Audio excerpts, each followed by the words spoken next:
Welcome back to another episode of the Choose Optimism podcast brought to you by Optimist International. Today we're talking with Donna Johnson from the Optimist Club of Temple. Donna, thanks for being with us today. Thank you for the opportunity. Well, one of the things we always talk about on this podcast is we like to let our members know how you became an optimist. Tell us a little bit about your optimist story and how you became affiliated with the Optimist organization. Well, I guess the first thing I need to say is that I've pretty much been an optimist most of my life. I've been involved in the education field as a teacher for 30 years and also a coach of multiple sports for 20 plus years. And so I've been around kids most of my life. And when you're around kids, you need to have an optimistic attitude because you're trying to encourage them in a variety of ways in the classroom as well as in the gym and on the field.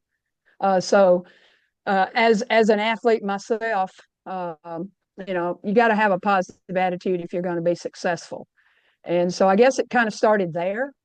But then as an adult, and once I got out of education, one of my former teachers was a member of the Optimist Club of Temple, and he invited my husband and I to come to a meeting for possible membership, and we attended that meeting together at John's Barbecue, where our club meets and are met at that time. And after that first meeting, we decided that we wanted to join. And so we have been members of the Optimist Club of Temple since 2019 for 6 years. And I guess the thing that drew our attention the most was the service projects that they do with children.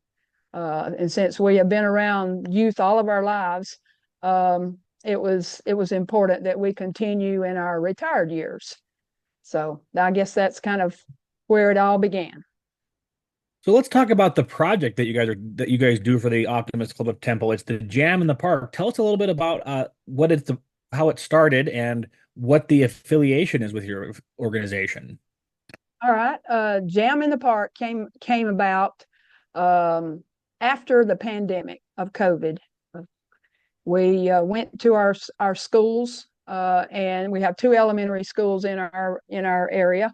And so we went and talked to the counselors and the principals and just wanted to try to come up with some ways that we could help our youth.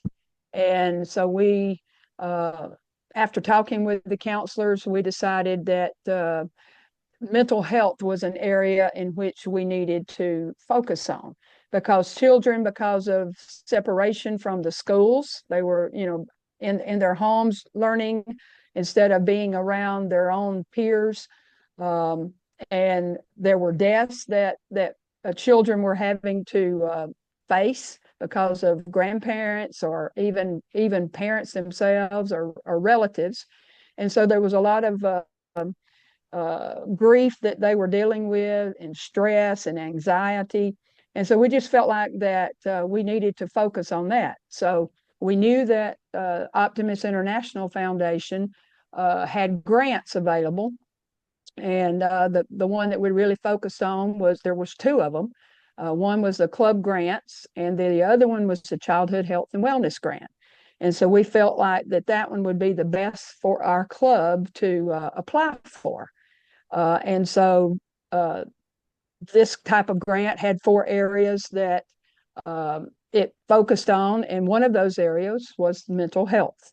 And so our process began, and it began in right before school was out that year. I think that was 21. And so we worked through the summer with our process. First thing we did was we applied for the Childhood Health and Wellness Grant at OI Foundation.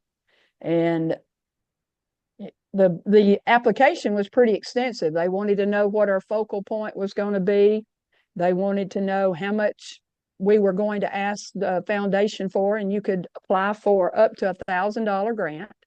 But it was a matching grant. So our club had to come up with $1,000 to match it in order for us to receive that.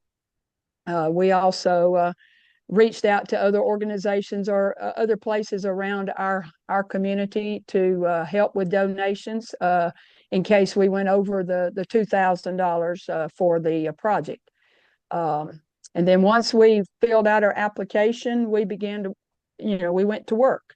We got together as a committee. This was a joint project that we asked our rec department, Temple Recreation Department, to help us with, because the project was going to be there at their park, at the Temple Recreation Park. So we got them on board and we got together. They were part of our committee for planning, and we established what our goals were going to be, and then we got to work with fulfilling the process.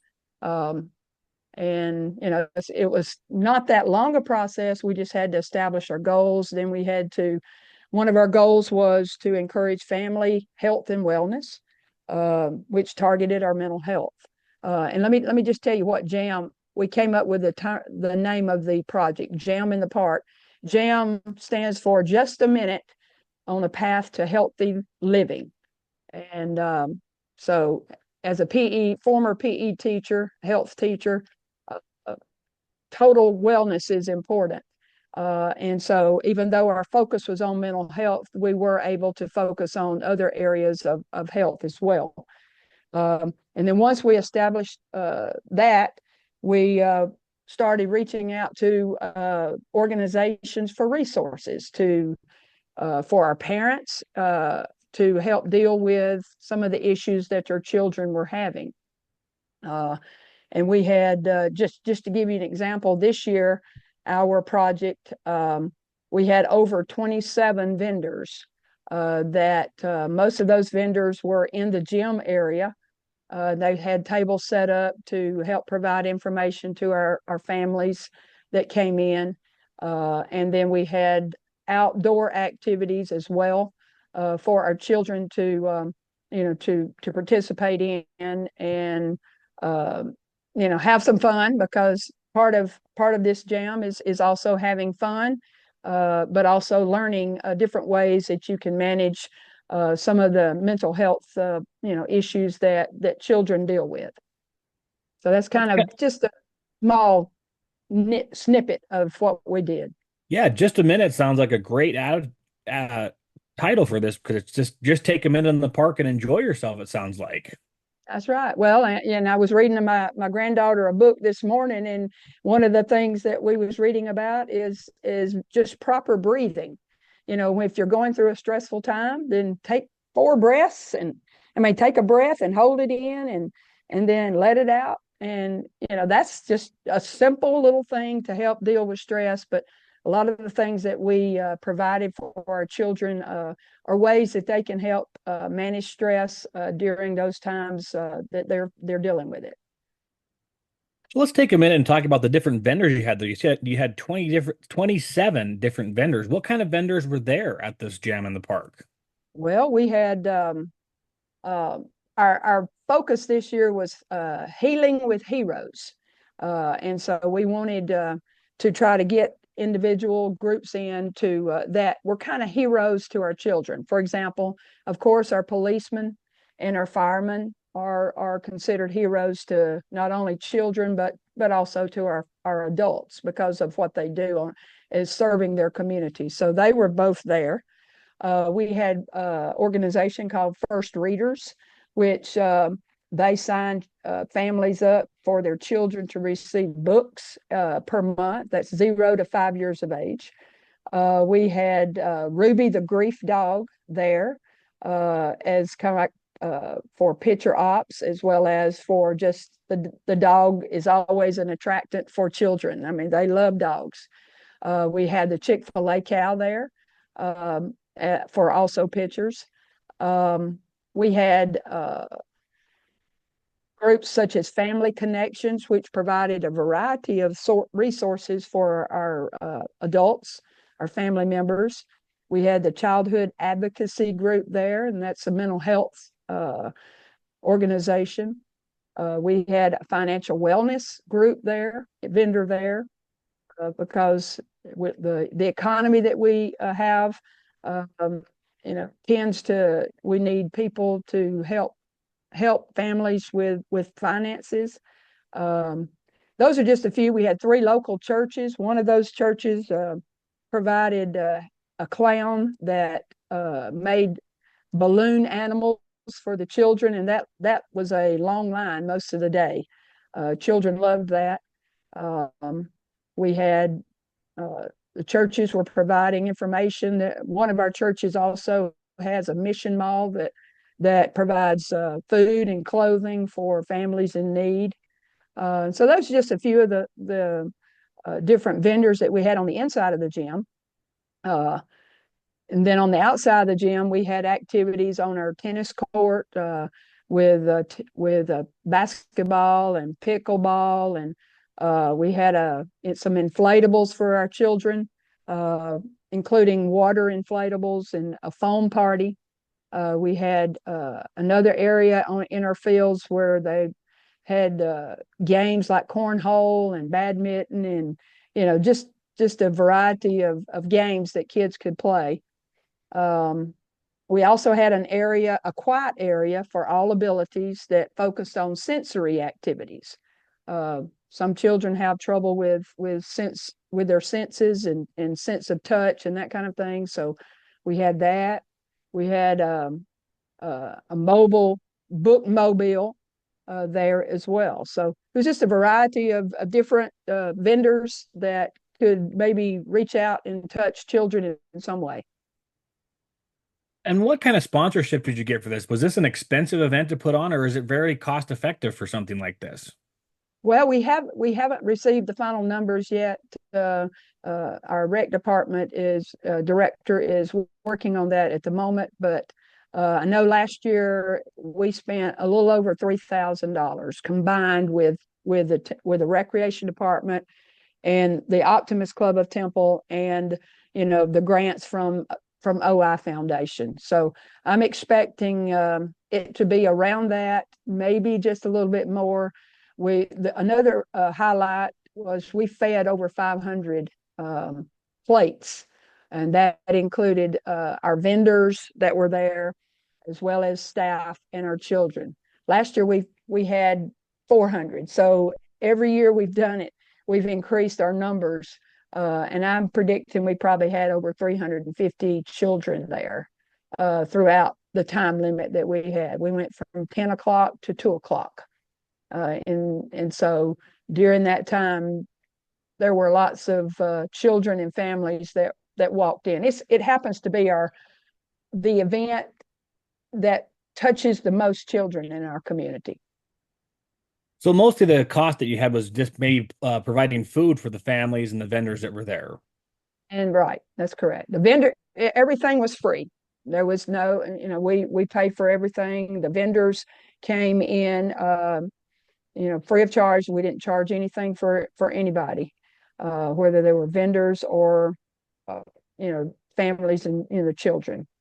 So, we've gotten donations from, other areas. A school, one of the schools has donated money. So we just we take what we get, and we use it to the best of our ability. And it sounds like you have a great relationship with the parks department from the city of Temple. So that must be an important piece of this event. It is. They are all about children and families, and they hold many events. We've done several events combined with them.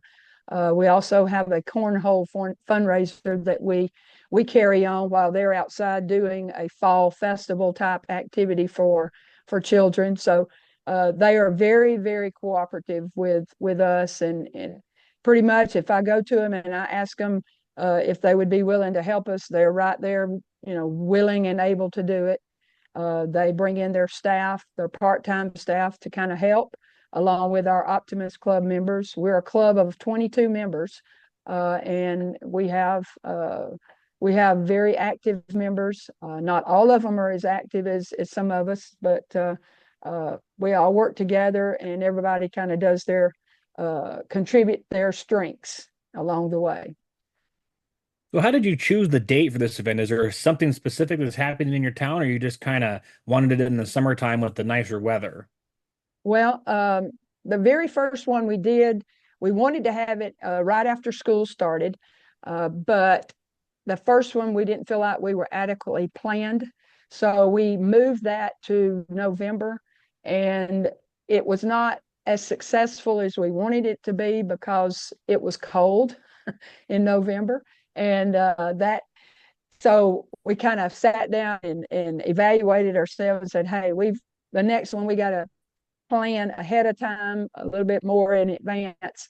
And we wanted to have it right after school started, give the teachers and the students a week or two to get used to their schedules and get all the things that they needed to get done for a beginning of a school year.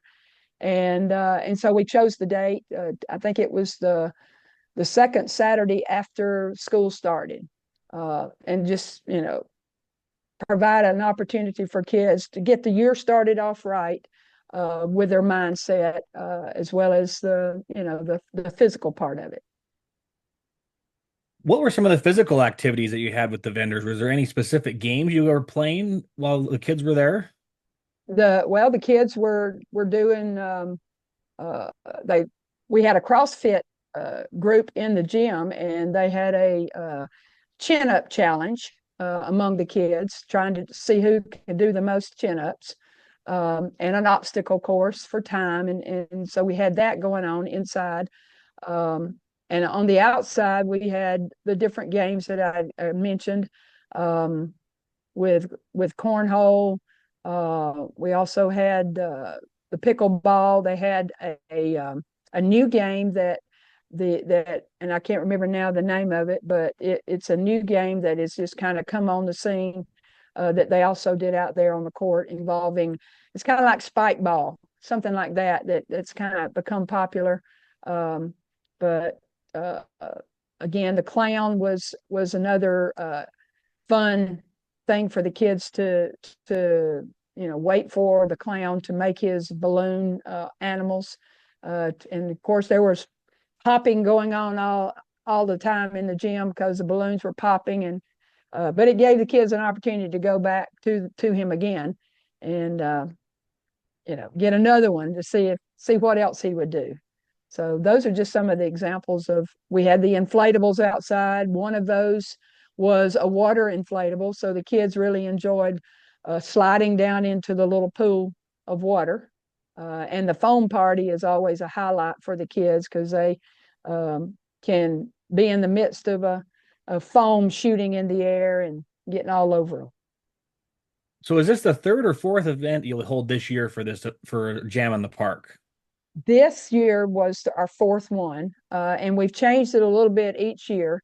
The second year we added a little music to it, um, and so it was the third year we added the music. The second year, after the first year's not so good of event, we wanted to make sure that we had everything better organized and so forth.